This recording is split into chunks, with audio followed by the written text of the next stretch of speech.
Hi there, my name's Maren Gamble, and I'm here today to talk to you about how to transition from COR to COR 2020 using the Health and Safety Excellence Program. This presentation was developed in July of 2022, and I'm recording it on July 18th in 2022. The purpose of this session is to discuss how firms who are currently certified to the COR standard in Ontario, which is also known as the COR 2015 standard, can make the transition to the COR 2020 standard. I'll go through the changes between the two core standards that I mentioned, as well as how this process can fit into an integrated system roadmap in Ontario. As part of this same roadmap, the Health and Safety Excellence Program can be used in part of the transition process for support and for possible rebates.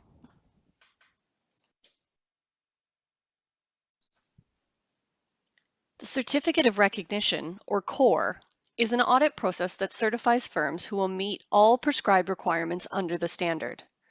COR in Ontario was updated to COR 2020 to meet the requirements of the Ministry of Labour, Immigration, Training and Skills Development, as well as the SOCI, Supporting Ontario's Safe Employers program. The Health and Safety Excellence Program, or HSEp, is a program that's maintained by the WSIB to validate and recognize the development and implementation of health and safety management systems by organizations in Ontario. The Health and Safety Excellence Program and Certificate of Recognition are both parts of the Integrated System Roadmap to CPO recognition in Ontario. On this slide, you can see an image of the Integrated System Roadmap in Ontario. This roadmap is designed to move firms from the development of a foundational health and safety management system to CPO recognition and accreditation of a health and safety management system.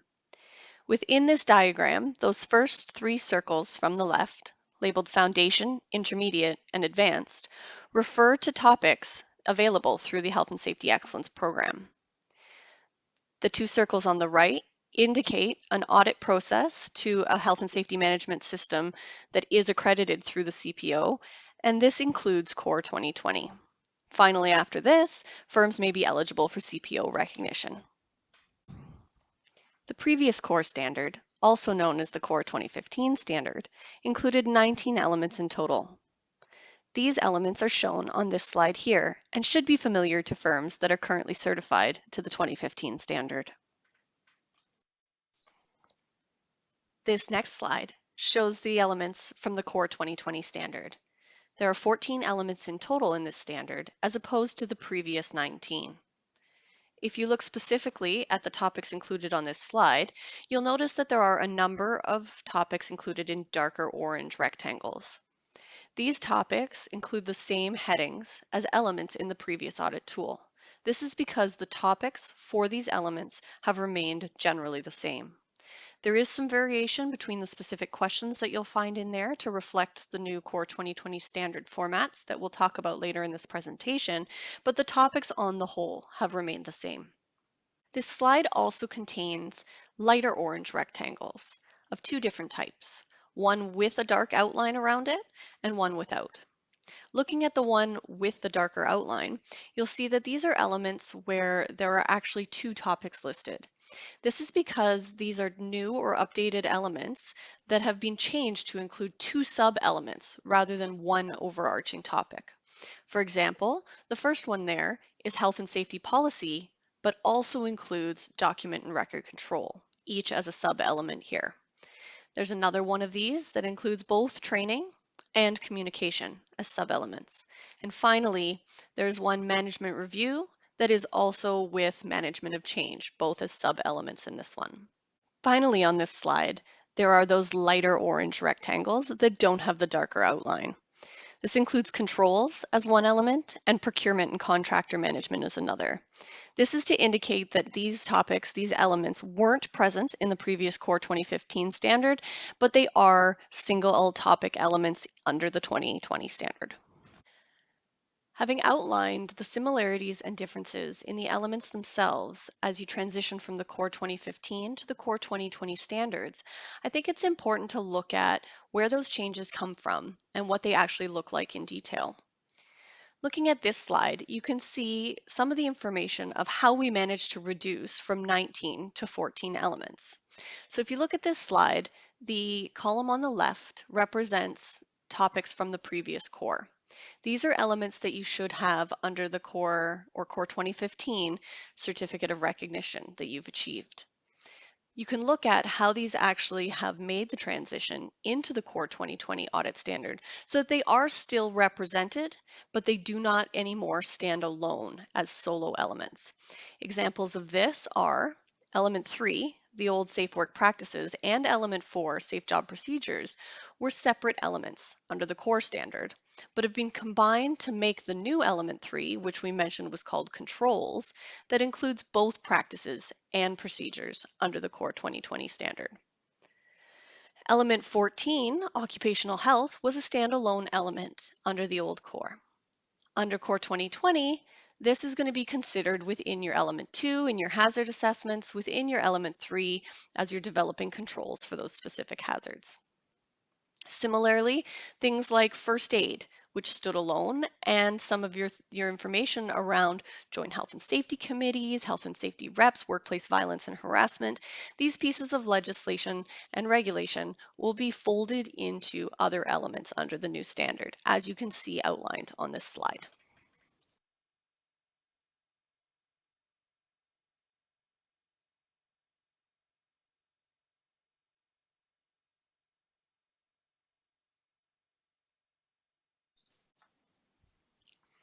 While the previous slide took a look at elements that have been repackaged within Core 2020, there are also some elements that are new within Core 2020.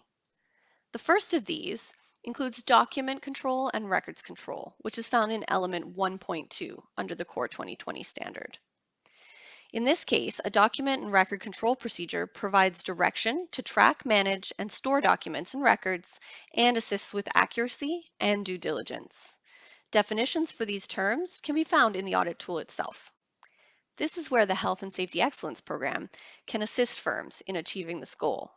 The Health and Safety Excellence Program offers two topics that directly relate to this. One is control of documents, and one is control of records. By participating in the Excellence Program, you can update your program to include the new core element and submit towards these topics for achieving possible rebates for two topics in this case that would offset the costs of your efforts to make the updates. The next topic that comes up here is procurement and contractor management. When hiring service providers, they may be exposed to or create new hazards in your workplace. It's important to make sure that these hazards are assessed and controlled. There's a focus on hazard assessments in this element that link to element 2, and it really forms an expansion of core question 2.11 from the previous core standard. In this case, the Health and Safety Excellence Program also has topics that can relate to this adjustment. Health and Safety Excellence Program includes contractor management program topic, as well as change management and procurement. The third topic here is management of change. Management of change is a process to ensure that when changes occur, hazards are assessed and addressed. Some examples of changes are new legislation, new products, and different workplaces. Again, the Health and Safety Management Program does offer a topic that directly relates. This includes change management and procurement. I'd encourage you to note that in this case, change management and procurement are linked together under the Excellence Program, while procurement is linked to contractor management under CORE. In this case, it doesn't matter for either program how you include this in your manual, as long as you include the appropriate considerations surrounding procurement within your health and safety management system. On the previous slide, I demonstrated the significant overlap between the Excellence Program topic choices and your Core 2020 needs and opportunities for upgrade. The benefit to including the Excellence Program as you develop these programs for Core 2020 is really that you can possibly achieve that recognition through the WSIB, as well as financial rebates to assist you offsetting the cost of making the updates to your program. On this slide, I want to dig into the processes associated with Core 2020 and the Excellence Program so that we can see how they are the same and how they're different. Looking at this slide, you can see that Core 2020 generally follows a flow of policy, procedure, implementation evidence, and document and record control. These are the components that you'll find throughout basically every element in the audit tool in terms of how your system is expected to be structured and verified. The Excellence Program follows a Plan, Do, Check, Act process. In this case, your plan would be developed first. This is generally referred to as a standard. You're developing your manual standard, and this could be in the form of a policy and procedure that would reflect the COR 2020 format. Do involves doing the training and communication of your new standard to your staff to ensure that they understand what the standard includes and what their expectations are under that standard. Check is going to include your implementation evidence for that new standard in place. And then Act allows you an opportunity to see if there were any deficiencies in that implementation process and come up with a continuous improvement plan to close those gaps off for future. Looking at those two separate processes on the previous slide, I took the step here to blend the two into one flow that would accomplish both sets of requirements. So with the policy and procedure, these are important for COR 2020 and they are separate topics in COR 2020. They do both fall under the plan stage for the Excellence Program, however. They're both part of that standard that you would want to write first. In either process, you're writing this first no matter what. These need to capture all of the COR 2020 requirements and Excellence Program requirements if you're tackling both programs. But I want you to note that the overlap in those requirements is significant and that the majority of the requirements to achieve COR 2020 are going to reflect those for the Excellence Program as well. There's going to be only subtle differences between the two that you may need to look out for and just make sure that all are accounted for in your standard, your policy, your procedure. Make sure that you tell a story of how your organization will be addressing all the requirements. Whether it's the Excellence Program or COR, we're looking to hear how your organization is going to accomplish the requirements that are set out through a process that is unique to your organization. It won't be enough to simply restate the requirements as commitments that you're going to make, and it needs to go beyond that to a process of how. You're also going to want to include the records, the training, the communications, and the responsibilities that are going to help you achieve these things. The next step you'll see here, after I specified policy and procedure as part of the plan stage, would be the do stage. This is more specific to the Excellence Program. You do have to do this in order to be successful for COR. You will have to train your staff and communicate the new information. But the Excellence Program is the only one of the two programs that specifically evaluates this stage. So for this step, while it isn't specifically scored for COR 2020, you will want to present the information about how you communicated it for the Excellence Program. This is an important step regardless of whether you have to show it, because the next one is going to be that implementation evidence no matter what. In the COR audit, there's a significant number of specific questions to achieve specific scoring associated with implementation questions, while in the Excellence Program, this is the check stage, and this is going to be part of the evidence that you need to show around the successful implementation of your program that you developed. For the Excellence Program, this is going to be assumed to include your document and record control features, while in the COR standard, there is a separate question to acknowledge the implementation of document and record control. Finally on my list here is the ACT stage. This is the continuous improvement piece. Both programs do have an expectation that you would engage in continuous improvement. In the Excellence Program, it is the final step of Plan, Do, Check, Act and would be important to describe in your evidence story for validation. This is where you're going to look at those implementation pieces, and if there were any gaps, you'll present your plan to close those gaps. Under the COR program, those gaps would be identified usually through achieving only partial scoring or achieving no scoring on an all or nothing question. Any of those gaps that reflect deficiencies or potential deficiencies in your implementation for the purposes of COR would go on a audit corrective action plan that is also a mandatory submission requirement for the audit tool. In the end, there really is a huge amount of overlap between these processes. Essentially, the processes are the same. It's just a matter of for each program, you're going to be demonstrating slightly differently that you did do those processes. You're going to be showing different pieces of it, and yet the steps that you needed to go through to be successful in either of them are the same. Couple that with the massive overlap in the topic requirements, and really there is a natural blend of a COR 2020 and excellence program structure. The beauty of choosing to combine them is that you can make your core transition while reaping those benefits of the Health and Safety Excellence Program, including those potential financial rebates and the additional support of the Health and Safety Excellence consultants. Since I mentioned the policy as a key feature of COR 2020 on the previous slide, I want to go through it. It is worth scoring throughout each element of the COR 2020 audit tool. Taking a look at the expectations for COR 2020 will help you develop something that's going to be suitable for that program. Consider the definition in the tool for developing this policy statement. That is that it's a general commitment, direction, or intention and is formally stated by top management. An effective policy statement expresses top management's commitment to the implementation and improvement of its management system. In the case of COR, each policy statement must also be signed and dated to demonstrate management's commitment to providing the time, budget, and resources that are going to be necessary to effectively implement the element. It's important to note that an effective policy statement for the elements may be just a few sentences, but it could be longer depending on the element itself. If you develop a policy that's meeting all of these requirements, once you combine it with an effective procedure, that will be able to form the full standard that's required in the plan stage of the excellence program, as well as contribute to the first 1 and 2 questions of each element.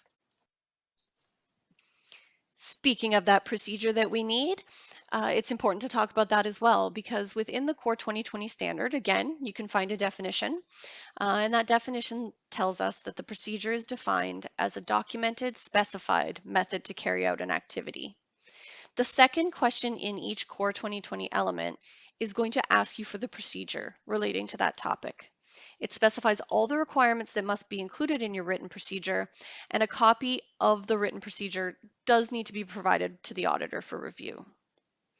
In the Excellence Program, as we mentioned, there's a focus on developing a standard. This standard really can be seen as the combination of the policy and procedure from the COR audit tool. The Excellence Program is also going to have a fairly straightforward list of specific requirements, and combining these requirements with those for COR, again, is going to help you come up with a really robust combined procedure that considers the requirements for that topic. Once you have a policy statement and a procedure, in the COR 2020 audit tool, the next questions you'll see are the implementation questions. COR 2020 does use specific questions to target the implementation of aspects of your written procedure. The evidence is going to be verified by documentation, observation, and/or interview, and the tool is going to tell you which one to use.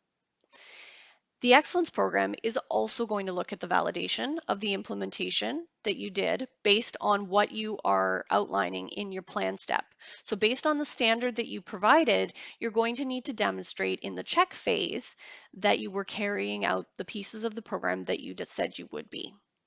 The evidence in the Excellence Program can take many forms. It can include the same ones as for COR 2020, such as documentation, interview, and observations, but other forms like pictures, videos, and other creative contributions are strongly encouraged here.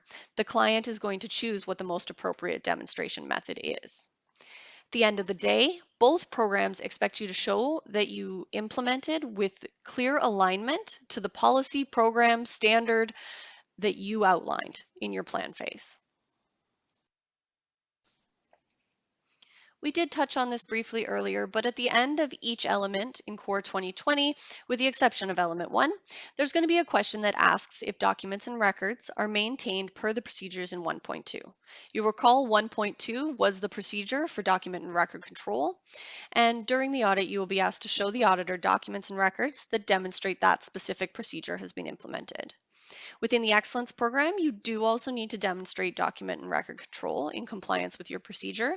And this would generally be demonstrated through the evidence as part of the implementation and maybe somewhat through your training and communication. So you'd want to focus on this throughout your due and checked pieces of the Excellence program submission.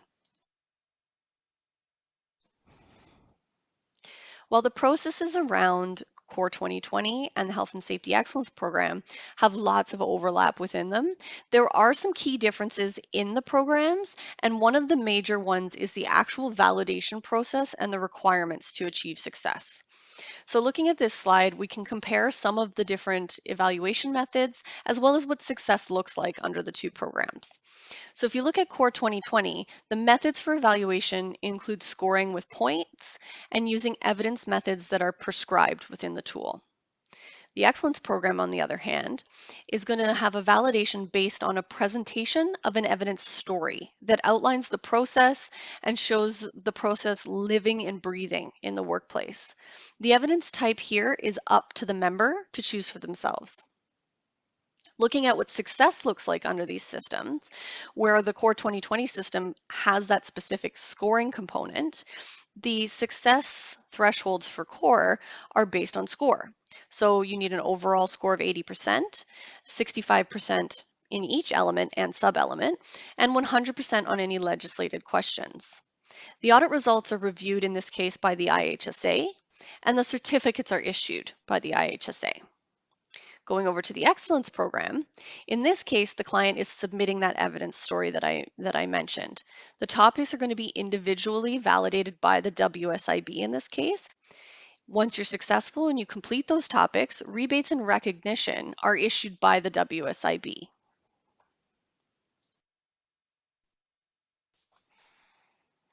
After focusing a lot on process and scoring and success, I wanted to take a minute just to step back here and highlight that both of the processes we're talking about here, whether you're developing a program for the CORE 2020 standard or you're going through the excellence program, both of them focus heavily on a company directed process. You're going to tell your validators what you will be accomplishing through that standard, through that policy and procedure, so that then the implementation that they're checking for is based on aligning to your own story and your description of how your organization is going to get the job done. As long as you meet those requirements that are outlined for each Excellence Program topic or the requirements outlined in each CORE 2020 element, how you accomplish that is completely up to you, and you're encouraged to come up with unique and innovative solutions that are going to work for your organization. One of the things that we still need to talk about in terms of blending a CORE 2020 transition with participation in the Excellence Program is timelines and how they can work together. The CORE 2020 transition deadlines are really well defined based on your individual firm's external audit schedule. If you're not sure about your deadline for CORE 2020, please reach out to the IHSA's CORE team to help figure that out so that you have that clearly in your mind. The reason being that while that is a clearly defined final deadline, the Excellence Program timelines are defined based on when you activate a 12-month window, based on activating your action plan, which is based on choosing these topics that we've been talking about. So, in order to plan your journey through the CORE and Excellence Program processes, you really need to consider that final deadline for your CORE transition first.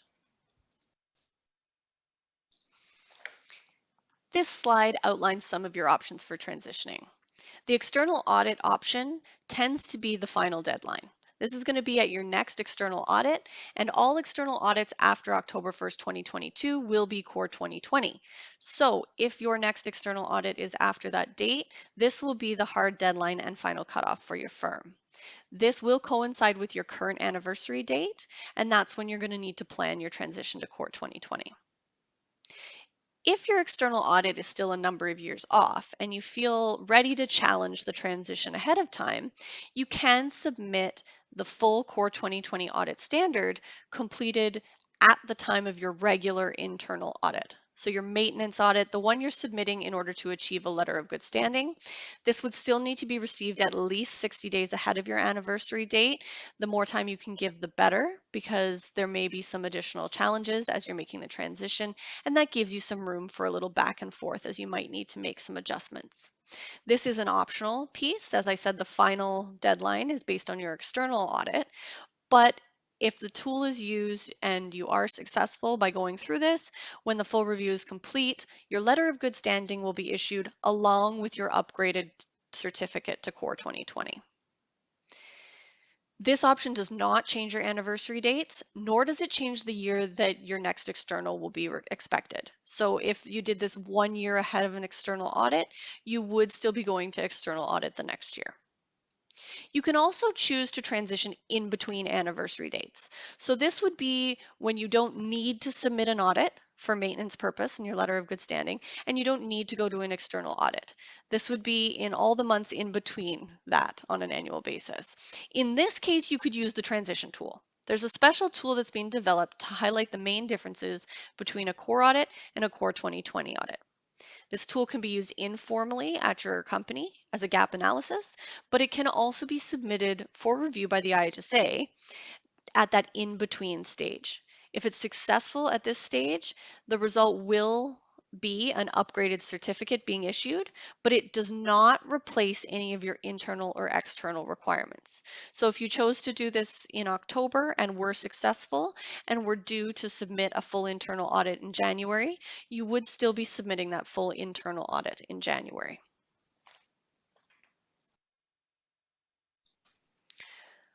Once you've chosen an option from the previous slide as to how you're planning to transition to COR 2020, you'll know what your deadline is. Since the Excellence Program participants have 12 months to complete their topics once they've been approved, starting your Excellence Program journey at least 12 months ahead of your COR 2020 transition deadline is the ideal scenario. This will give you the full 12 months to make those adjustments, reap the benefits, get the rebates, and then submit for your COR 2020 certification. Some clients can do this faster for certain topics, but it is going to require an increased commitment to the timeline and potentially increased resources. So if your COR 2020 timeline is only, for example, 10 months, then there really is no reason that you can't do the Excellence Program and the COR 2020 transition as well. You do just need to be aware that developing new programs and making sure they're fully implemented does take time, and that may be a really short timeline in COR, in the Excellence Program, and just in program development. So you will need to plan accordingly to be able to accomplish that development in time. Thank you so much for listening to this presentation today. I want to leave you with a few resources for more information about either COR or the Excellence Program. One of the main sources for both of these programs through the IHSA is from our website. If you go to the IHSA's website, there is a subpage dedicated to COR and a separate one dedicated to the Excellence Program. The URLs for those are listed there. We do also offer some consulting services through our staff in both the COR and Excellence Program departments. If you're interested in connecting with a subject matter expert for either or both of these programs, please feel free to reach out to us at COR at IHSA.ca and or Excellence Program at IHSA.ca.